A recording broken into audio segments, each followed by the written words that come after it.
اب ایک اہم سوال کہ موسیٰ علیہ السلام کے زمانے کا وہ فرعون کون سا تھا۔ میں نے آپ کو بتایا تھا کہ فرعون دراصل 30 صدیوں میں گزرے بادشاہوں کا ایک ٹائٹل ہوتا تھا، ایک ایبسولوٹ مونارک،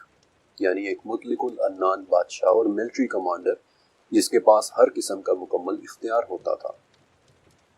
اس بات پر آرکیولوجسٹ کا اختلاف ہے کہ ایجپشنز کس حد تک فرعون کو خدا مانتے تھے، لیکن ایک بات پر سب کا اتفاق ہے کہ وہ فرعون کو خدا کا ایک روپ ضرور سمجھتے تھے۔ ایک بات یاد رکھیں کہ قدیم مصر شدید قسم کی کلاسز میں بٹا ہوا ایک معاشرہ تھا۔ فرعون کے امراء وائٹ کلٹ کلاس سے تعلق رکھتے تھے۔ یہ نام آرکیولوجسٹ نے انہیں اس لیے دیا ہے کیونکہ وہ ہمیشہ وائٹ لینن کے کپڑے پہنتے تھے، لیکن فرعون خود کو اس سے بھی اوپر رکھتا تھا۔ قانون کا منبع بھی فرعونی ہوتا تھا، جو بات اس کے منہ سے نکلتی وہ قانون بن جاتی۔ لیکن وہ فرعون جو حضرت موسیٰ علیہ السلام کے زمانے میں تھا وہ کون سا تھا؟ اس وقت قاہرہ کے میوزیم میں ایک ممی موجود ہے جسے رامسس II کے نام سے آپ سبھی جانتے ہوں گے۔ عموماً مقبول تو یہی ہے کہ یہی وہ فرعون تھا جو حضرت موسیٰ علیہ السلام کے زمانے میں تھا، اور پھر جیسا کہ آپ سب جانتے ہیں کہ جسے آخرکار سمندر میں غرق کر دیا گیا تھا۔ سن 2020 میں ایک ایجپٹولوجسٹ علی گوما نے ایک رپورٹ لکھی تھی کہ رامسس II کی موت دم گھٹنے سے واقع ہوئی تھی، بلکہ اس رپورٹ میں یہ بھی دعویٰ ہے کہ سی ٹی سکین کے دوران رامسس II کے جسم کے اندر سی ویڈ بھی ملی تھی، یعنی کہ سمندری جڑی بوٹیاں، جو اس کے ڈوب کر مرنے کا ثبوت ہے۔ لیکن اس دعوے کو ماننے سے پہلے ہمیں پرکھنا چاہیے، کیونکہ کبھی کبھار ریسرچرز بھی ڈنڈی مارتے ہیں۔ مثلاً توتن خامن، وہ بھی ایک فرعون تھا جس کا سونے کا ماسک بہت مشہور ہے۔ جب توتن خامن کی ممی کو ایکس رے کے دوران ایک فارن ملک میں بھیجا گیا تو وہاں ایک ریسرچر نے توتن خامن کے پھیپھڑے چرا لیے تھے، اور ایسے ہی جب رامسس II کی ممی کو فنگس کے علاج کے لیے فرانس بھیجا گیا تو وہاں کسی ریسرچر نے اس کے بال چرا کر اپنے گھر کی تجوری میں رکھ لیے تھے، جہاں سے اس ریسرچر کی موت کے بعد اس کے بیٹے نے نکال کر بلیک مارکیٹ میں بیچنے کی کوشش کی تھی، لیکن پکڑا گیا تھا۔ آپ میں سے جو لوگ نہیں جانتے ان کے لیے بتا دیتا ہوں کہ موسیٰ علیہ السلام والے فرعون کی موت پانی میں ڈوبنے کی وجہ سے ہوئی تھی۔ سورہ شعراء: ہم نے موسیٰ کی طرف وحی کی کہ دریا پر اپنا عصا مارو، اور وہ دریا اسی وقت پھٹ گیا اور ہر حصہ ایک بڑے پہاڑ کی طرح ہو گیا۔ ہم نے اسی جگہ فرعونیوں کو بھی نزدیک لا کھڑا کیا۔ موسیٰ اور ان کے ساتھیوں کو تو ہم نے نجات دے دی، لیکن پھر پیچھے آنے والوں کو پانی میں غرق کر دیا۔ بلکہ سورہ یونس میں تو اس کے ڈوبنے کے وقت کی بڑی کلیئر ڈسکرپشن بھی ہے کہ جب فرعون ڈوبنے لگا تو فوراً بولا کہ میں اس پر ایمان لاتا ہوں جس پر بنی اسرائیل ایمان لائیں۔ فرعون کے ڈوبنے کے حوالے سے ترمذی اور مسند احمد میں ایک حدیث بھی موجود ہے کہ جس میں حضرت جبرائیل علیہ السلام آپ صلی اللہ علیہ وسلم کو بتا رہے ہیں کہ اے محمد، کاش آپ نے اس وقت میری حالت دیکھی ہوتی، اس ڈر سے کہ کہیں فرعون لا الہ الا اللہ نہ کہہ دے اور اس مردود کو اللہ کی رحمت حاصل نہ ہو جائے۔ میں نے سمندر سے کالا کیچڑ نکال کر اس کے منہ کے اندر ڈال دیا تھا۔ کسی شخص کی موت ڈوبنے سے واقع ہوئی تھی یا نہیں، یہ بات سی ٹی سکین سے نہیں پتہ چل سکتی۔ اس کے لیے پھیپھڑوں کا ہونا ضروری ہے، اور رامسس کی ممی کے اندر پھیپھڑے موجود نہیں ہیں۔ البتہ رامسس کے وہی فرعون ہونے کی ایک لیڈ مجھے اس ممی کے دریافت ہونے کے مقام سے ملی تھی۔ سورہ یونس میں اللہ تعالیٰ نے فرعون کے متعلق فرمایا ہے کہ آج ہم صرف تیری لاش کو نجات دیں گے تاکہ بعد میں آنے والوں کے لیے تو عبرت کا باعث ہو، اور حقیقت یہی ہے کہ بہت سے لوگ ہماری نشانیوں سے غافل ہیں۔ ابن عباس رضی اللہ تعالیٰ عنہ کے مطابق موسیٰ علیہ السلام والے فرعون کو سمندر نے باہر نکال کر ایک ابھری ہوئی جگہ پر پھینک دیا تھا، اور رامسس کی ممی دائر البحری کے ایک گڑھے شافٹ TT 320 کے اندر سے ملی تھی۔ یہ بات بڑی اہم ہے، میں بھی آپ کو اس کے بارے میں بتاتا ہوں۔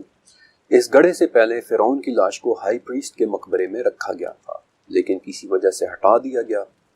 اس سے بھی پہلے 72 گھنٹے کے لیے اسے ایک فرعون ملکہ آموسے کے چیمبر میں رکھا گیا تھا، لیکن پھر کسی وجہ سے وہاں سے بھی ہٹا دیا گیا۔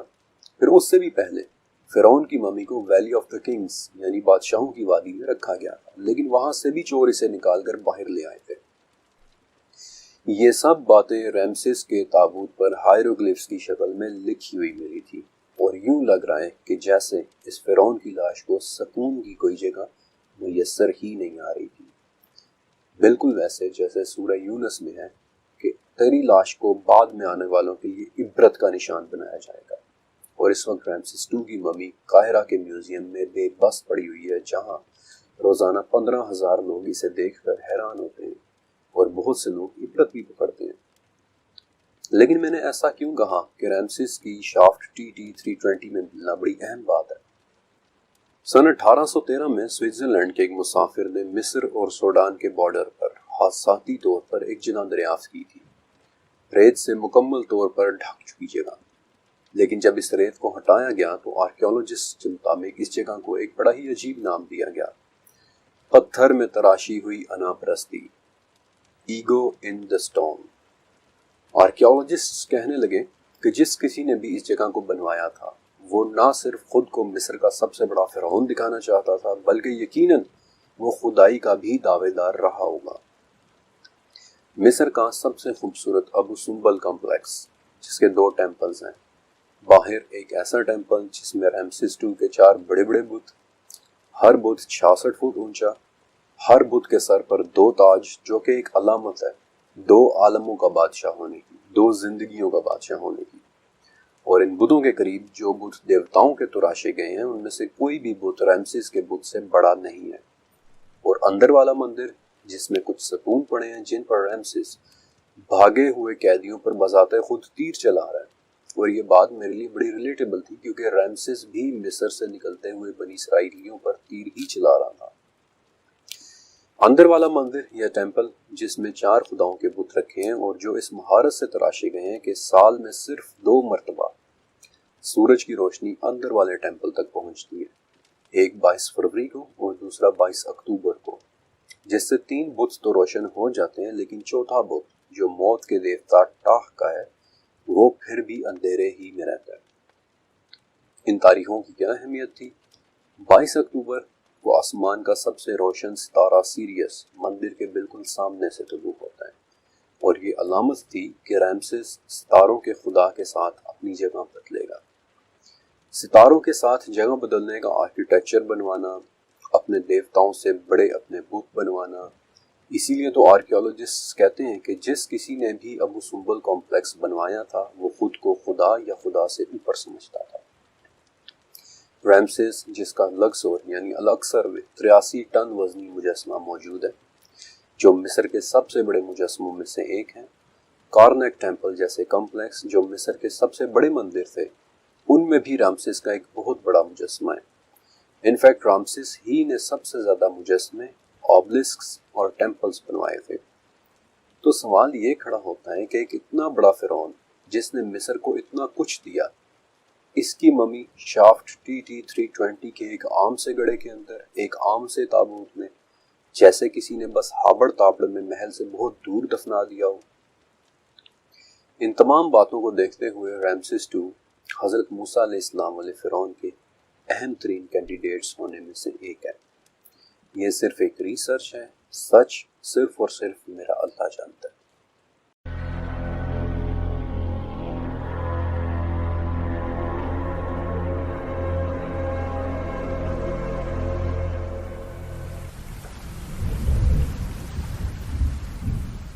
حضرت موسیٰ علیہ السلام کا شمار اولو العزم پیغمبروں میں ہوتا ہے، اور قرآن پاک میں سب سے زیادہ ذکر انہی کا ہے۔ انہی پر توریت نازل ہوئی تھی۔ سورہ قصص کے مطابق انہی کی والدہ نے انہیں فرعون کے قتل کے ڈر سے صندوق میں ڈال کر دریائے نیل میں بہا دیا تھا، اور موسیٰ علیہ السلام کی بہن اس صندوق کے پیچھے پیچھے چلتی انہیں دیکھتی رہی تھی، یہاں تک کہ فرعون کے گھر والوں میں سے ایک نے اس صندوق کو اٹھا لیا۔ اور اگرچہ فرعون نے انہیں قتل کرنا چاہا تھا، لیکن اس کی بیوی نے کہا کہ یہ میری اور تیری آنکھوں کی ٹھنڈک ہے، اسے قتل نہ کر، ہو سکتا ہے کہ ہم اسے اپنا بیٹا بنا لیں۔ اور اس طرح موسیٰ علیہ السلام ایک شہزادے کی طرح محل میں بڑے ہوئے، یہاں تک کہ ان کے ہاتھوں ایک ایجپشن قبطی کا قتل ہو گیا تھا اور وہ مصر چھوڑ کر مدین چلے گئے تھے، جہاں سے پھر آگے نبوت کے واقعات کا آغاز ہوا۔ اور اللہ تعالیٰ نے انہیں طور پہاڑ کے دائیں طرف سے آواز دی جیسا کہ اس کی شان کے لائق ہے۔ طور پہاڑ جہاں پر حضرت موسیٰ علیہ السلام نے ایک جلتی ہوئی آگ سی دیکھی تھی، وہ طور پہاڑ جس کی اللہ تعالیٰ نے قسم اٹھائی ہے اور پوری ایک سورت سورہ طور اس کے نام پر ہے۔ اپنی اس ریسرچ کے دوران مجھے قدیم مصر کے کلچرز کو کافی گہرائی سے اسٹڈی کرنے کا موقع ملا، اور میں نے دیکھا کہ اینشینٹ ایجپشن زبان میں منہ کا مطلب پانی ہوتا تھا، اور مس بھی اسی لفظ کی ایک ایجپشن زبان کی ایک ویریشن ہے جس کا مطلب تھا پانی سے نکلا ہوا، جو بڑی دلچسپ بات ہے۔ اسی طرح اماڈا کے ٹیمپلز کے ہائیروگلفس میں امن مسے نام کے ایک شخص کا ذکر ملتا ہے کہ جو کہ ایک کراؤن پرنس تھا، یعنی کہ ایک شہزادہ، لیکن وہ صرف 3 سے 4 سال ہی طاقت میں رہا، اور اس دوران وہ کش نام کے ایک صوبے کا وائس رائے بھی رہا۔ ہائیروگلفس کی اسی انسکرپشن میں یہ بھی لکھا ہے کہ وہ بادشاہ کے بیٹوں جیسا تھا لیکن بیٹا نہیں تھا، مگر سب سے اہم بات یہ لکھی ہوئی ہے کہ اسے کسی جرم کی وجہ سے اپنے عہدے سے ہٹا دیا گیا تھا، اور اس کا جرم اتنا اہم تھا کہ پھر اس کا نام امن موسے سے بدل کر موسے کر دیا گیا تھا۔ ہائیروگلفس میں موجود یہ ٹریسز ایسے محسوس کرواتے ہیں کہ شاید یہ انسکرپشنز حضرت موسیٰ علیہ السلام ہی کے بارے میں ہیں، لیکن یہ کافی نہیں ہے، اس لیے واللہ اعلم۔ جب حضرت موسیٰ علیہ السلام فرعون کی غلام بن چکی اس قوم کو لے کر مصر سے نکلے، اور اب آگے لکھتے ہوئے میں یہ ایزیوم کر رہا ہوں کہ آپ اس دوران پیش آنے والے ان تمام واقعات سے واقف ہوں گے، کیونکہ اس ڈاکیومنٹری کے اندر میں سب کے سب واقعات نہیں سنا سکتا۔ تو موسیٰ علیہ السلام کے ساتھ چلنے والا یہ گروہ بنی اسرائیل کہلایا، کیونکہ یہ سب لوگ حضرت یعقوب علیہ السلام کے 12 بیٹوں کی اولاد میں سے ہی تھے، اور یعقوب علیہ السلام کا عبرانی نام اسرائیل تھا، اس لیے حضرت یعقوب علیہ السلام کے 12 بیٹوں کی اولاد بھی بنی اسرائیل ہی کہلائی۔ فرعون کے قبضے سے نکلتے ہوئے ان کی شرارتیں شروع ہو گئیں۔ اللہ تعالیٰ نے ان پر کیا کیا انعامات نازل کیے تھے، اگلے چند چیپٹرز کے اندر میں آپ کو ان انعامات کی جھلک دکھاتا رہوں گا۔ البتہ ان کی سب سے پہلی شرارت وہ یہ تھی کہ انہوں نے حضرت موسیٰ علیہ السلام کے کوہ طور پر چلے جانے کے بعد ان کی غیر موجودگی میں سونے کا ایک بچڑا بنا لیا، اور یہ سارا واقعہ سورہ طٰہٰ میں لکھا ہوا ہے کہ سامری نے ان لوگوں کے زیورات کو پگھلا کر ان سے سونے کا ایک بچڑا بنا دیا تھا جس سے گائے جیسی آواز بھی نکلتی تھی، اور سامری کہنے لگا کہ دراصل یہی تمہارا اور موسیٰ کا معبود ہے، لیکن موسیٰ یہ بات بھول گیا ہے۔ البتہ اس اتنی بڑی حرکت پر جب موسیٰ علیہ السلام نے اس کو پکڑا اور اس سے پوچھا تو سورہ طٰہٰ کے مطابق اس نے ایک عجیب جواب دیا کہ مجھے وہ چیز دکھائی دی تھی جو انہوں نے نہیں دیکھی تھی، تو میں نے اللہ کے بھیجے ہوئے کے پیروں کے نشان سے ایک مٹی بھر لی اور اسے اس بچڑے میں ڈال دیا۔ یعنی سامری یہ کہہ رہا تھا کہ جب فرعون کی ہلاکت کے لیے اس کے منہ میں کالا کیچڑ ڈالنے کے لیے حضرت جبرائیل علیہ السلام آئے تھے تو میں نے ان کے گھوڑے کے پیر کے نیچے سے تھوڑی سی مٹی اٹھا لی تھی، اور وہی مٹی میں نے اس بچڑے کے اندر ڈال دی۔ اس سامری نامی کریکٹر کا نام ہم بچپن سے سامری جادوگر کے طور پر سنتے آئے ہیں، جو شاید صرف کہانی ہے، ایسا کچھ بھی نہیں ہے۔ البتہ اس کا نام ہی سامری تھا، یا پھر یہ ان سیمیریٹنز میں سے تھا جن کے متعلق نہ صرف ڈیڈ سی اسکرولز کی اسکرول نمبر 4Q372 میں لکھا ہوا ہے کہ امید ہے کہ یوسف کی سرزمین سے قبائل آئیں گے، اور یہ کہ کچھ سیمیریٹنز ان سے شدید نفرت رکھتے ہیں، بلکہ ابن کثیر نے بھی اپنی تفسیر میں اس کی قوم کے سامرا یعنی سیمیریٹنز ہونے کے بارے میں لکھا ہے۔ لیکن یہ سوال اتنا اہم نہیں ہے، اہم سوال یہ ہے کہ اس نے بچڑا ہی کیوں بنایا۔ اس سوال کا جواب مجھے مصر سے نکال کر سمرہ کی تہذیب تک لے کر جاتا ہے، جن کے معبودوں میں سے ایک معبود بیل بھی تھا۔ بعد میں پورے میسوپوٹامیہ یا 2 دریاؤں کے درمیان کی سرزمین یا بین النہرین، جن کے متعلق میں آپ کو بڑی تفصیل سے بتا چکا ہوں، انہوں نے اپنا ایک معبود بنایا ہوا تھا جس کا نام حداد تھا، کہ جو بیل جیسے سینگ پہنتا تھا۔ اسی طرح قدیم مصر میں بھی بیل کی عبادت ہوتی تھی کہ جسے ہم ایپس بل کہتے ہیں، اور اسے باقاعدہ محل سے چلا کر ٹیمپل تک لے کر جایا جاتا تھا، اور اس پر دی گئی قربانیاں پاگل پن کی حد تک مہنگی ہوتی تھیں۔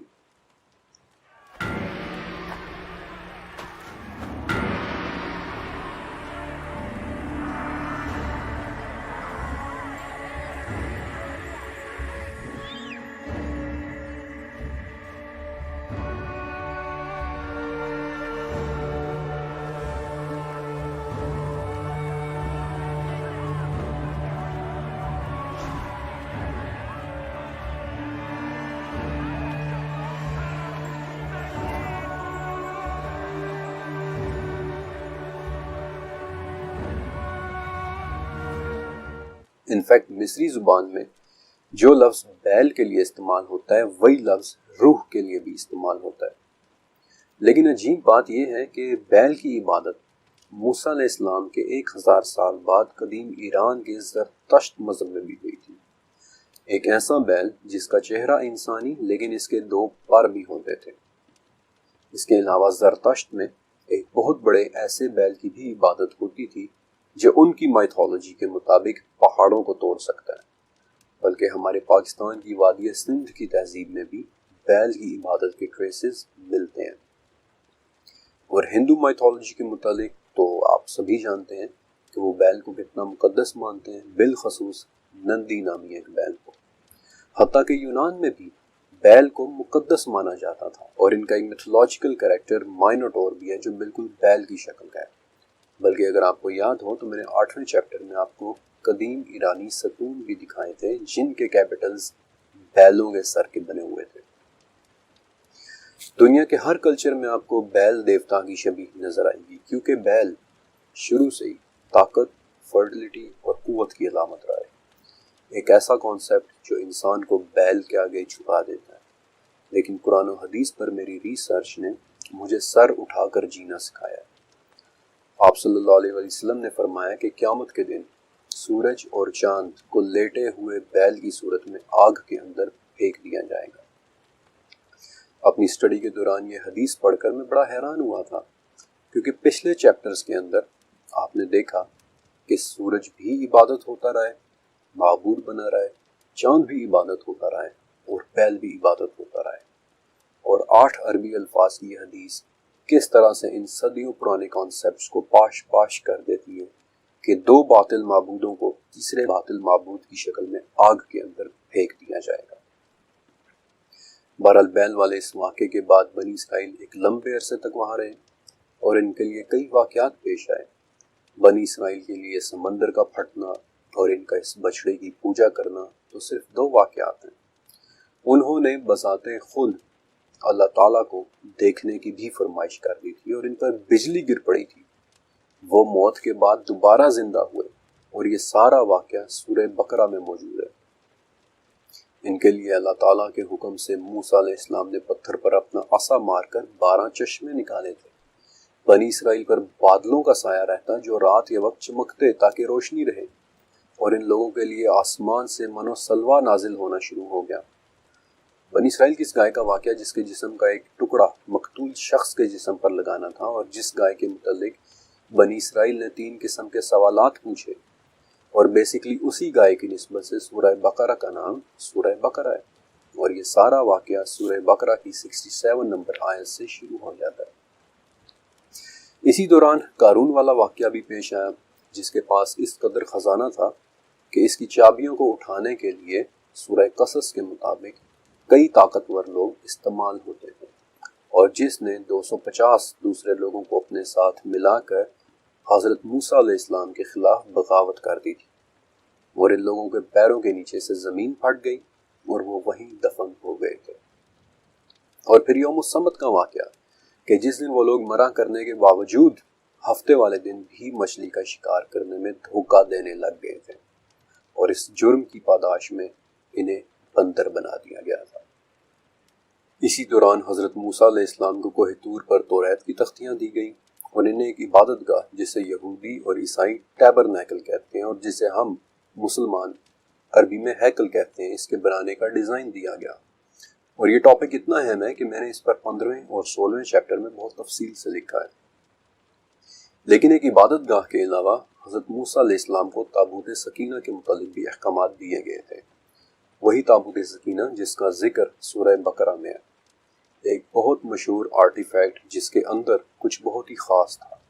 اور جو گم ہو گیا تھا، لیکن یہ ایک ایسا آرٹیفیکٹ ہے جس کی آج تک تلاش جاری ہے، اور اس کے بارے میں آپ کو تفصیل کے ساتھ 14ویں چیپٹر میں بتاؤں گا۔ لیکن سچ کہوں تو حضرت موسیٰ علیہ السلام اور بنی اسرائیل کے تمام واقعات کو اس ڈاکیومنٹری کے اندر صرف ایک والیوم میں کور کرنا ممکن نہیں ہے۔ یہ ایک وجہ ہے کہ آنے والے چیپٹرز کے اندر بہت سی جگہ پر میں یہ ایزیوم کروں گا کہ آپ ان واقعات سے تھوڑا بہت واقف ہیں، لیکن پھر بھی میری کوشش ہوگی کہ جہاں ممکن ہو آپ کو کچھ نہ کچھ ڈیٹیلز ضرور دوں۔ حضرت موسیٰ علیہ السلام اور بنی اسرائیل کے واقعات میں ایک واقعہ ایسا تھا کہ جو اتنا یونیک اور منفرد ہے کہ علماء بھی اس واقعے کی پلیسمنٹ کے حوالے سے شش و پنج میں ہیں کہ وہ کب پیش آیا تھا اور کہاں پیش آیا تھا، اور اگلے چیپٹر کے اندر میں آپ کو اسی واقعے کے متعلق بتاؤں